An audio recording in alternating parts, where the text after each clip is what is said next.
Even at the end of his life, after he had many sharp conflicts with the Jews, after all this, he called to his place of confinement, first of all the Jews of Rome, and assured them that he had nothing whereof to accuse his people, my nation. He had done nothing whereof to be accused either. Truly, Paul was a Jew not only in his physical appearance, quoting Klausner again, but he was also a typical Jew in his thinking and in his entire inner life.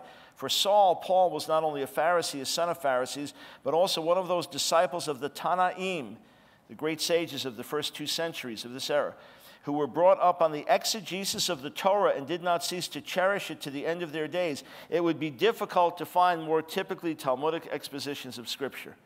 That's where he says this, than those in the epistles of Paul. Paul lived by Jewish law like a proper Jew.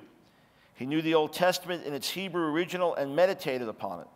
Hence, there are Semitisms and Hebraisms in the language of the epistles, in spite of the richness of their Greek. If Paul was a Hebrew of the Hebrews and a Pharisee, a son of Pharisees, educated in Jerusalem and able to make speeches in Hebrew or Aramaic, obviously he was not a Septuagint Jew only, as various Christian scholars have been accustomed to picture him. Now, I raise this because there are some Jewish teachers today that claim that Paul didn't even know Hebrew. And this is such a wild statement for many Pauline scholars and for other Jewish scholars as well. Orthodox Jewish journalist David Klinghoffer made that claim in his book, Why the Jews Rejected Jesus, questioning whether Paul even knew Hebrew.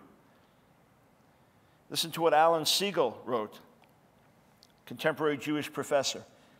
Without knowing about first-century Judaism, modern readers, even those committed by faith to reading him, are bound to misconstrue Paul's writing.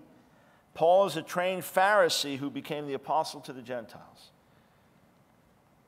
According to David Dalby, who wrote the widely used book, The New Testament, Rabbinic Judaism, he argues that Paul took over his missionary methods, quote, from Jewish teaching on the subject, the idea that you must adopt the customs and mood of the person you wish to win over, and the idea that to be a successful maker of proselytes, you must become a servant of men and humble yourself. When Paul said, I become all things to all men, he's criticized, oh, you were a hypocrite. No. He still lived a lifestyle pleasing to God, but he would adopt certain things. Obviously, in certain Jewish settings, would take on traditions and customs that he knew he didn't need to, but he would for his people. And among the Gentiles would do the things that Torah required without putting on traditions and customs that would now keep him alienated from these people. And he could live with great flexibility, which is just cultural sensitivity, not deception. According to David Dalby, he learned this principle from Jewish teaching. Daniel Boyarin, a Talmudic and Aramaic scholar, wrote this: Paul has left us an extremely precious document for Jewish studies, the spiritual autobiography of a first-century Jew. Moreover, if we take Paul at his word, and I see no a priori reason not to, he was a member of the Pharisaic wing of first-century Judaism. Rabbi Dr. Burton Visovsky, Appleman Chair of Midrash and Interreligious Studies at the Jewish Theological Seminary of New York, wrote this in his endorsement of Professor Brad Young's book, Paul the Jewish Theologian. Quote, the Pharisee, Saul of Tarsus, is arguably one of the most influential religious figures in the history of Western culture. Calls him the Pharisee, Saul of Tarsus. Rabbi Jacob Emden, 1679 to 1776, a champion of Orthodox Judaism, wrote that Paul was a scholar and attendant of Rabban Gamliel the elder, well-versed in the laws of the Torah. They read the same words of Paul and did not conclude that he was ignorant, did not conclude that, boy, he couldn't have known Hebrew and he couldn't have sat at the feet of Rabban Gamliel and he couldn't have been a Pharisee. No, they said that's the only way to understand him like that. Here's a top Gentile scholar, Dr. Peter J. Thompson, excellent scholar in New Testament and early Judaica.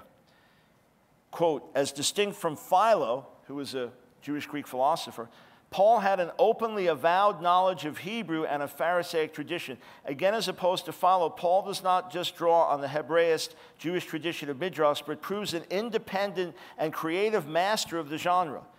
Although apparently descending from a prominent diaspora family who had acquired Roman citizenship, his mother tongue quite probably was not Tarsian Greek, but the Hebrew and Aramaic of Jerusalem. And then John Dominic Crossan, who is a critical New Testament scholar, the opposite of a fundamentalist, along with another non-fundamentalist scholar, Jonathan L. Reed, an archaeologist, they wrote, Paul was Jewish born and bred, understood Hebrew, was a Pharisee, and was proud of all that lineage. He identified himself as a Jew within Judaism.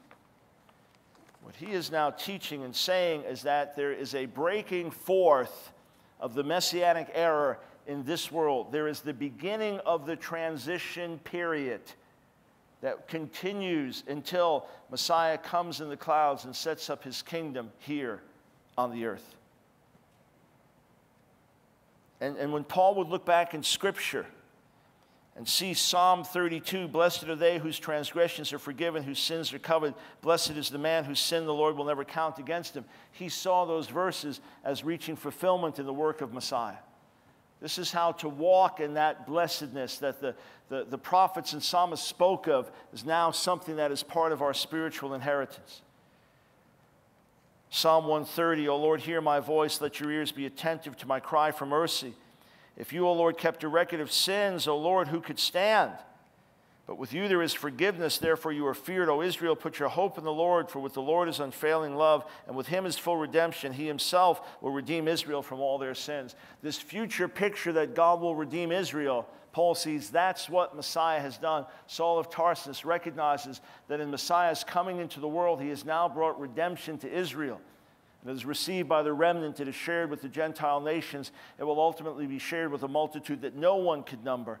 And as the fullness of these Gentile nations come in, Israel itself will be saved. Augustine wrote over 1,500 years ago, law was given that grace might be sought. Grace was given that the law might be fulfilled. Law was given that grace might be sought. Grace was given that the law might be fulfilled. So God's laws cause us to come to him for mercy, for grace, for help, for redemption. And then his grace helps us to live out the righteous requirements of the law. Douglas Moo, the New Testament scholar, in his Romans commentary, translates Romans 10:4 as follows: For Christ is the culmination of the law, so that there might be righteousness for everyone who believes.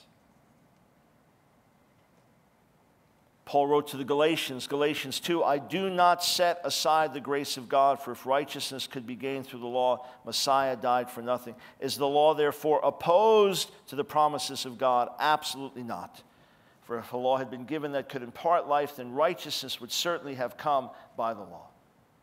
How much more does this apply then to the Gentile world? We've quoted some of these verses before, but I'm reiterating them. So you might say, well, this sounds very different than traditional Judaism. It is meant to be.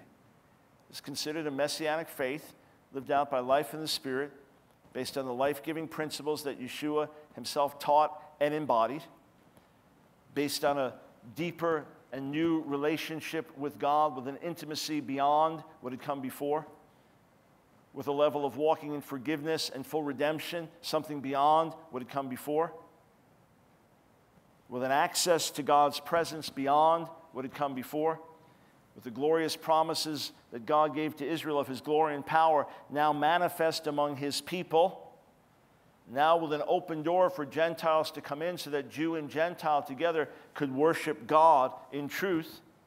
Yes, it's different.